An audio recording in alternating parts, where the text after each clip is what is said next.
Olá, seja muito bem-vindo aqui ao canal Direitologia. Nessa aula nós vamos tratar sobre o direito civil, da personalidade, da capacidade e dos direitos inerentes à personalidade civil. O Código Civil, que é a Lei 10.406 de 2002, define no seu artigo 1º que toda pessoa é capaz de direitos e deveres na ordem civil. Não há discussão a respeito disso. Já no artigo 2º, é disposto que a personalidade civil da pessoa começa do nascimento com vida, mas a lei põe a salvo, desde a concepção, os direitos do nascituro, justamente repetindo a mesma definição que da Constituição Federal, prevista no artigo 5º, né? Aqui explicando com mais detalhes a questão da capacidade civil, não só o nascimento com vida. E dispondo também que os direitos do nascituro são reservados ali, são garantidos desde a concepção. Ou seja, faz-se de tudo para que o nascituro possa nascer com vida. E aí sim, começar a personalidade civil da pessoa. Já o artigo 3º diz que são absolutamente incapazes de exercer pessoalmente os atos da vida civil os menores de 16 anos. Essa é a redação atual desse artigo, do artigo 3º. Houve aí uma alteração na redação com a vigência da Lei 13.146 de 2015, mas essa é a atual redação, essa é a definição atual. Partindo aí para o artigo 4º, onde são incapazes relativamente a certos atos ou a maneira de os exercer, o inciso 1º define que os maiores de 16 e menores de 18 anos. Então aquelas pessoas no interregno ali dos 16 anos até os 18 anos, até antes de completarem os 18 anos, são relativamente incapazes, ou, como alguns preferem também, relativamente capazes. Dá na mesma, o objeto é o mesmo. O inciso 2 define que também são incapazes os ébrios habituais e os viciados em tóxico. Repetidamente, né, numa questão de saúde, elas são consideradas incapazes relativamente a certos atos. Aqueles que por causa transitória ou permanente não puderem exprimir a sua vontade. Essa previsão constante do inciso 3 foi muito evidenciada agora com a questão da pandemia, não é mesmo? Onde várias pessoas aí ficaram por muito tempo entubadas, internadas. Então, vamos pensar exatamente nessa situação, porque dá para materializar a existência ali desse inciso 3. Para aquelas pessoas que não podem exprimir a sua vontade por uma causa transitória ou permanente. O inciso 4 diz que também são relativamente incapazes os pródigos, que são aquelas pessoas que, por uma questão psicológica, não conseguem aí parar de gastar mais do que o necessário. Eles desfazem do seu próprio patrimônio, né? Então, nessa concepção, as pessoas que apresentam essa patologia, elas são consideradas pródigas e, portanto, elas são relativamente incapazes. O parágrafo único dá um fechamento no artigo 4º para dizer o seguinte, que a capacidade dos indígenas será regulada por legislação especial. Justamente aí existe uma lei, que é o Estatuto do Índio, que define e que regula a questão da capacidade dos indígenas ali, especificando-a. Seguindo, o artigo 5º dispõe que a menoridade cessa aos 18 anos completos, quando a pessoa fica habilitada à prática de todos os atos da vida civil. Então, fazendo uma consideração do que a gente já viu como relativamente capaz, só sobrou os 18 anos da maioridade civil. Então, o artigo 5º vem para definir que a pessoa é maior de idade na relação civil a partir dos 18 anos. Parágrafo único dispõe que cessará para os menores a incapacidade, e aí ele traz as possibilidades de considerar algumas pessoas que, embora não tenham 18 anos ainda, sejam capazes de forma completa para todos os atos da vida civil. São essas pessoas, aquelas definidas no inciso 1, pela concessão dos pais ou de um deles na falta do outro, mediante instrumento público, independentemente de homologação judicial ou por sentença do juiz, ouvido o tutor, se o menor tiver 16 anos completos. Vamos lá, vamos resumir aqui. A questão da emancipação. Isso aqui fica concatenado. Os pais, quando existirem os dois, vão juntos ao cartório e fazem a emancipação mediante instrumento público.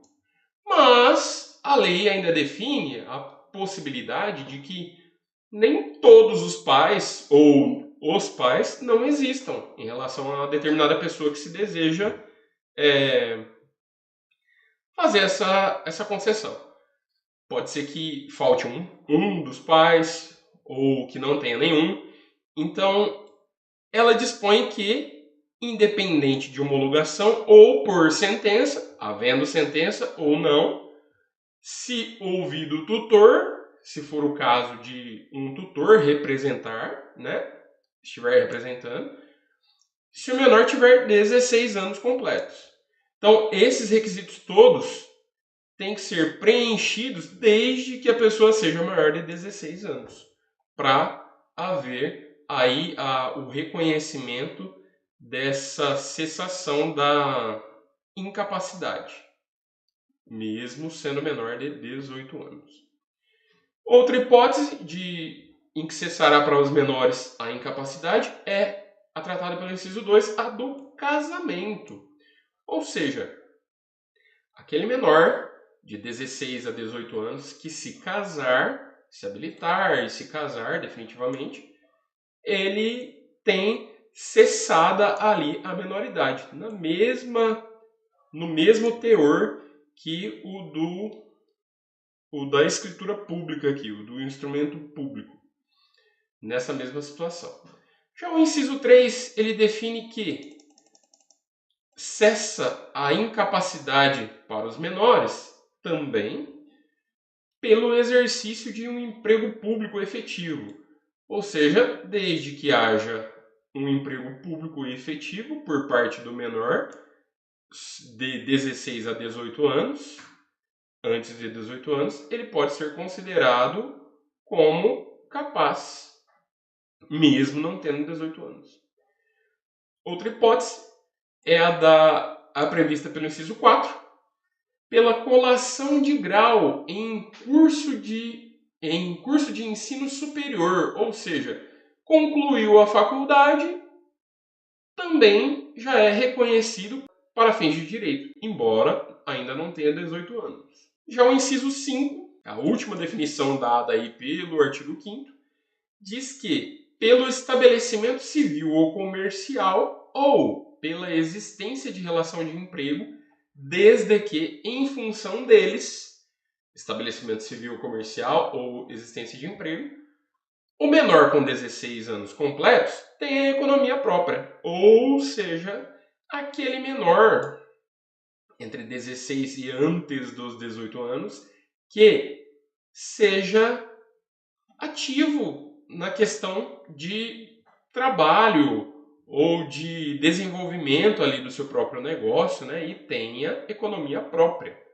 Então, desde que haja aí essa autonomia por parte dele, é aplicada a consideração do inciso 5 para fins de reconhecer como cessada a incapacidade do menor. Então, encerradas aí as hipóteses do artigo 5º, vamos para o artigo 6º. O artigo 6º define que a existência da pessoa natural termina com a morte. Presume-se esta quanto aos ausentes, nos casos em que a lei autoriza a abertura de sucessão definitiva. O que quer dizer?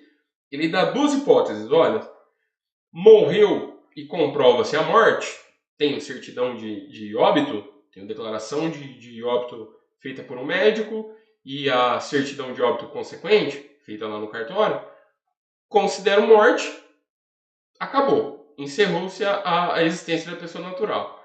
Agora, com relação aos ausentes, quem que são os ausentes? São aquelas pessoas que, por uma eventualidade, não estão mais, encontram-se desaparecidas, uma porção de outros fatos, mas elas estão ausentes definitivamente, né? De forma definida pela palavra. Com relação à abertura da sucessão definitiva, a ausência, declarada a ausência, chega no final, existe um tempo dessa declaração de ausência para que no final haja sucessão definitiva, ou seja, reconheça-se a impossibilidade da pessoa ainda estar viva. Então, existe uma decisão judicial que dá a abertura da sucessão definitiva, ou seja, que reconhece, tem o mesmo efeito de reconhecer a morte. O artigo 7º já diz que pode ser declarada a morte presumida sem decretação de ausência, que é esse procedimento específico que trata a segunda parte do artigo 6º. Pode ser declarada a morte presumida sem decretação de ausência no caso do inciso 1, se for extremamente provável a morte de quem estava em perigo de vida. Ou seja, aquelas situações onde a situação, o desenvolvimento da situação num todo já culmine no fato de que a pessoa não está mais com vida. Por exemplo, atualmente, aí houve aquela questão do submarino que estava desenvolvendo um passeio até o Titanic e tudo mais, e se perdeu, não tem mais controle. Todos os fatos, todas as circunstâncias ali levam a considerar que as pessoas que estavam naquela cápsula realmente chegaram à morte. Então, essa, se fosse de acordo com as regras brasileiras atuais, poderia ser considerada a incidência desse inciso 1 do artigo 7º aqui na questão daquelas pessoas ali, onde a morte de quem estava em perigo de vida for extremamente provável.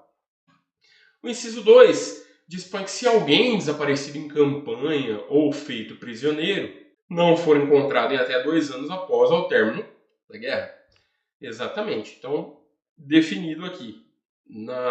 Reconhece também na hipótese do inciso 2 do artigo 7º que se aquela pessoa que estava desaparecida por até 2 anos ou feita prisioneira não for encontrada até o término da guerra, é considerado também como uma morte presumida ali, sem necessitar da decretação da ausência. Já o parágrafo único, para fechar as disposições do artigo 7º, diz que a declaração da morte presumida nesses casos do artigo 7º, somente poderá ser requerida depois de esgotadas as buscas e averiguações, devendo a sentença fixar a data provável do falecimento.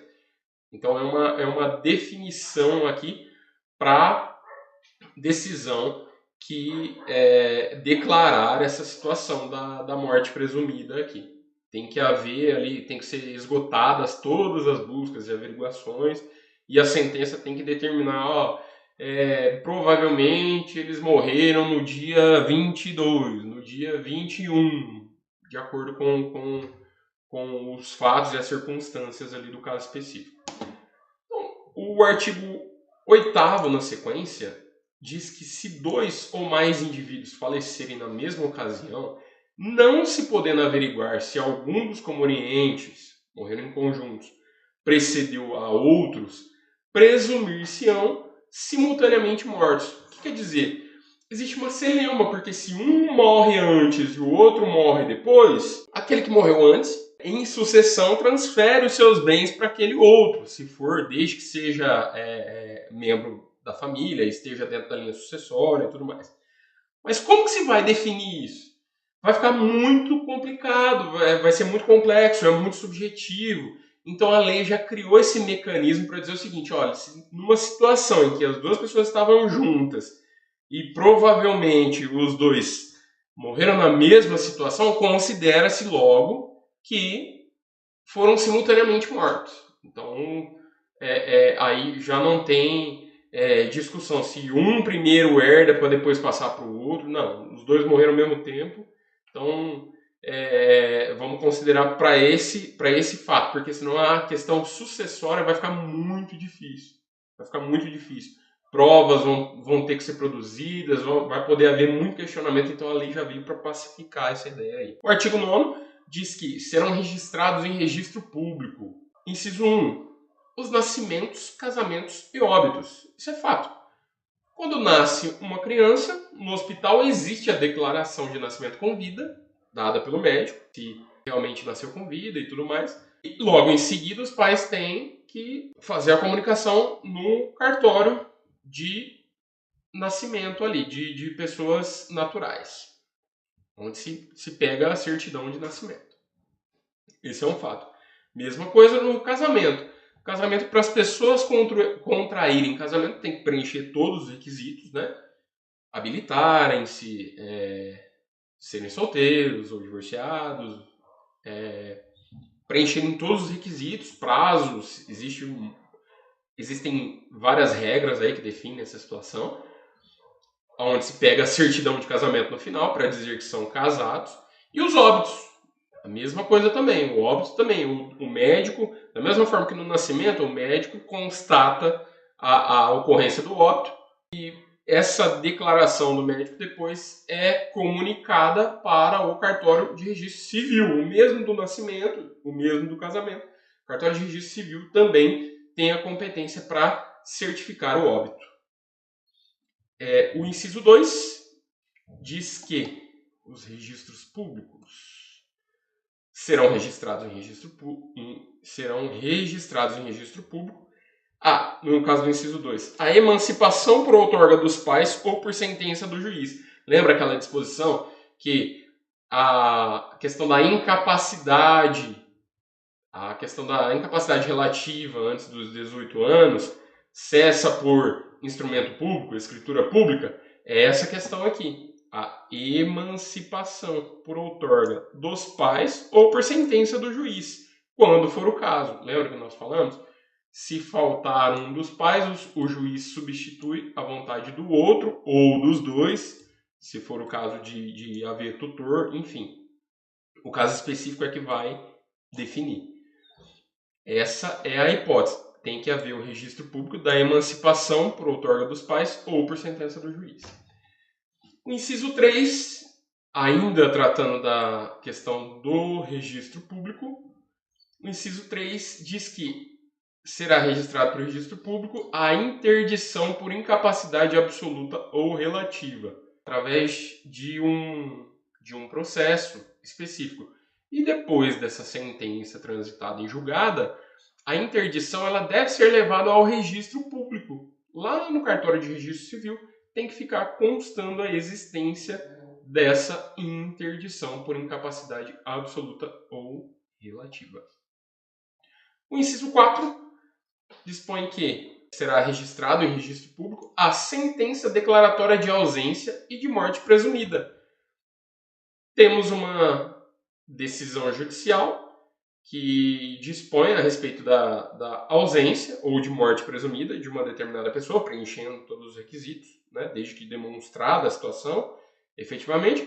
Essa sentença transita em julgado, ela deve ser levada a registro público. Então, o cartório de registro civil da pessoa natural deve registrar, vinculada àquela pessoa natural, a existência de sentença declaratória de ausência ou morte presumida. Tem o mesmo efeito que a da certidão de óbito. O artigo 10 dispõe que far-se-á a verbação em registro público. Far-se-á em registro público a verbação. Inciso 1. Das sentenças que decretarem a nulidade ou anulação do casamento, divórcio, a separação judicial ou o restabelecimento da sociedade conjugal. Então, todas as situações, nulidade, anulação do casamento, o divórcio, separação judicial e restabelecimento da sociedade conjugal, deve ser averbada no registro público. No registro público do quê? Do casamento. Porque tudo envolvido com o casamento, o divórcio envolve o casamento, a separação judicial também, o casamento, e o restabelecimento da sociedade conjugal também.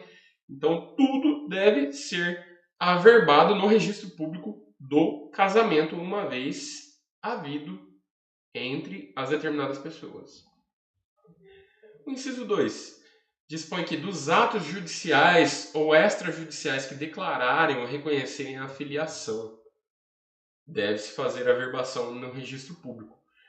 Então, no registro público vinculado à pessoa natural, aqueles atos, né, de reconhecimento da filiação devem ser registrados à margem do registro civil ali, de nascimento ou de casamento, se for o caso, né, para ficar consignada ali aquela decisão judicial ou extrajudicial que reconheça a questão da filiação. Direitos da personalidade são tratados pelo capítulo 2.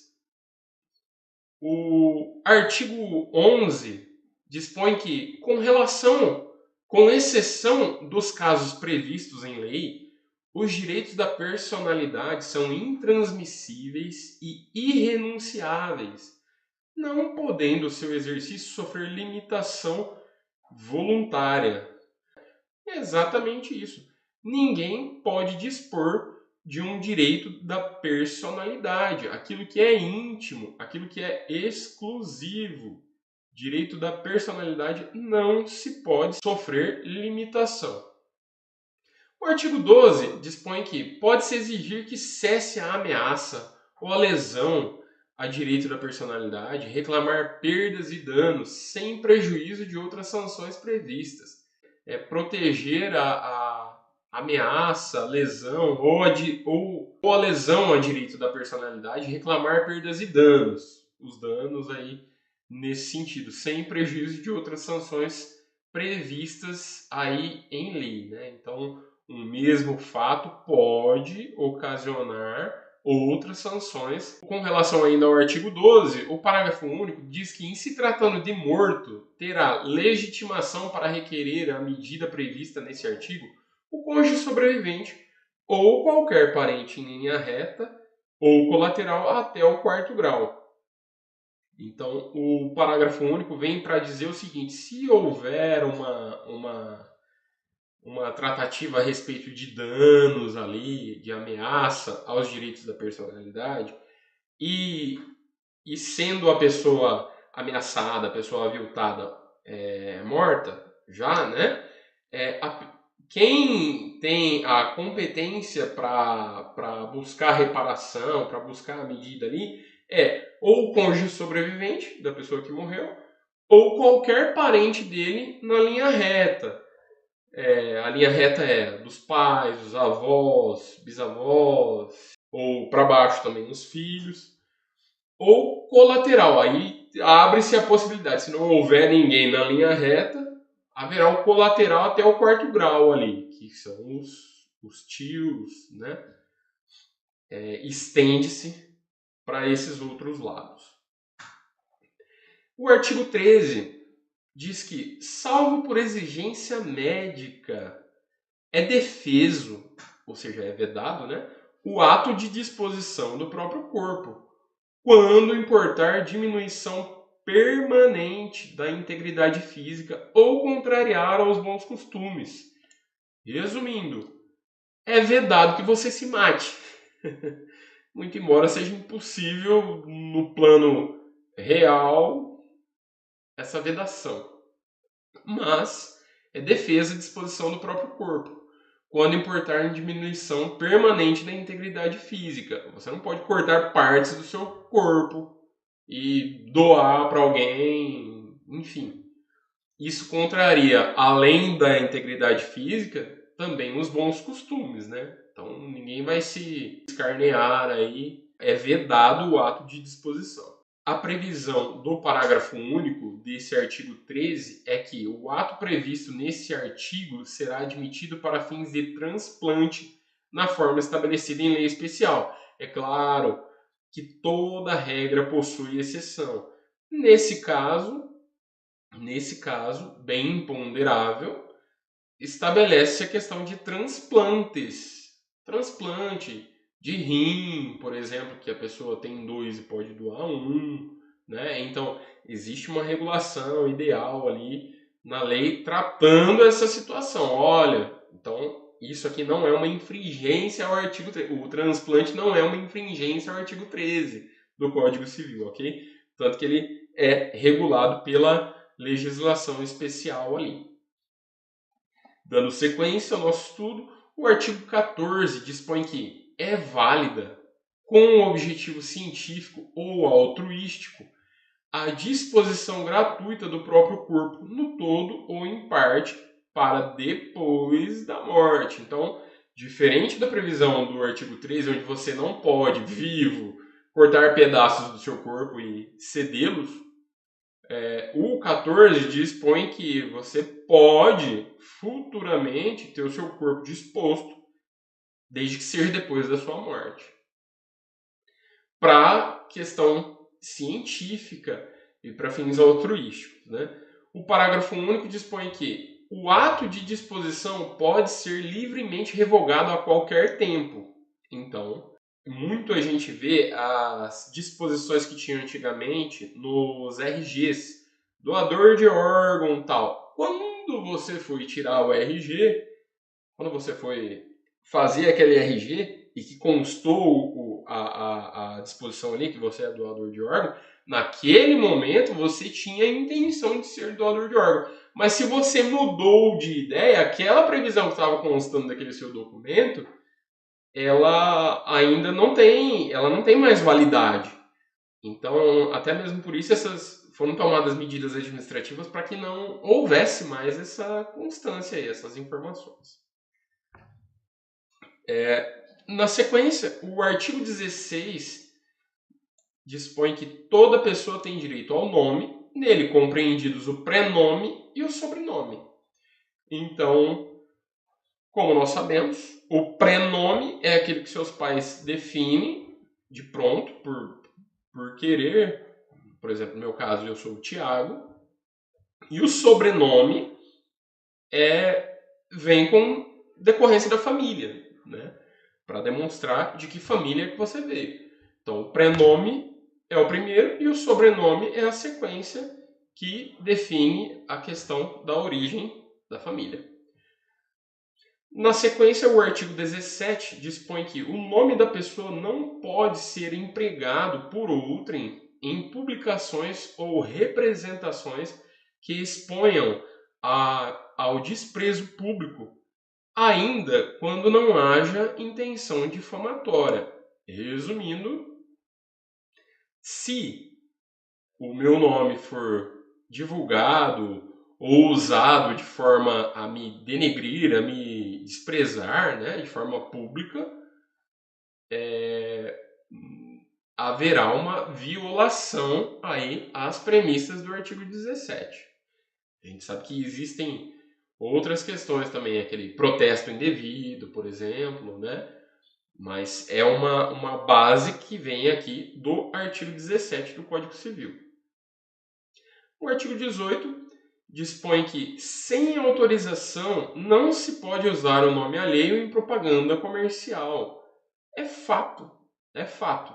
Não posso fazer uma propaganda da minha escova de dente e colocar o nome do meu parceirinho sem que ele tenha me autorizado de forma prévia. O artigo 19, na sequência, vem e diz o seguinte, que o pseudônimo adotado para atividades lícitas goza da proteção que se dá ao nome. Então, por exemplo, Luiz Inácio Lula da Silva. De origem, o nome dele não era Lula, só foi implantado depois por conta do reconhecimento. Esse, antes do registro, era também um pseudônimo adotado para as atividades dele. Então, da mesma maneira, esse pseudônimo que ele usava, Lula, antes do registro incorporá-lo ao nome, né, completo, gozava também das mesmas proteções dadas ao nome, embora não estivesse registrado ao nome definido. E aí, na sequência, o artigo 20 dispõe o seguinte, que salvo se autorizadas ou se necessárias à administração da justiça ou à manutenção da ordem pública, A divulgação de escritos, a transmissão da palavra ou a publicação, a exposição ou a utilização da imagem de uma pessoa poderão ser proibidas a seu requerimento e sem prejuízo da indenização que couber, se lhe atingirem a honra, a boa fama ou a respeitabilidade, ou se destinarem a fins comerciais. É exatamente isso. É exatamente isso. Se for o caso de servir à administração da justiça ou à manutenção da ordem pública, ok. Posso usar seu nome, posso usar a divulgação de escritos, a transmissão da palavra, a publicação, a exposição, a utilização da imagem da pessoa.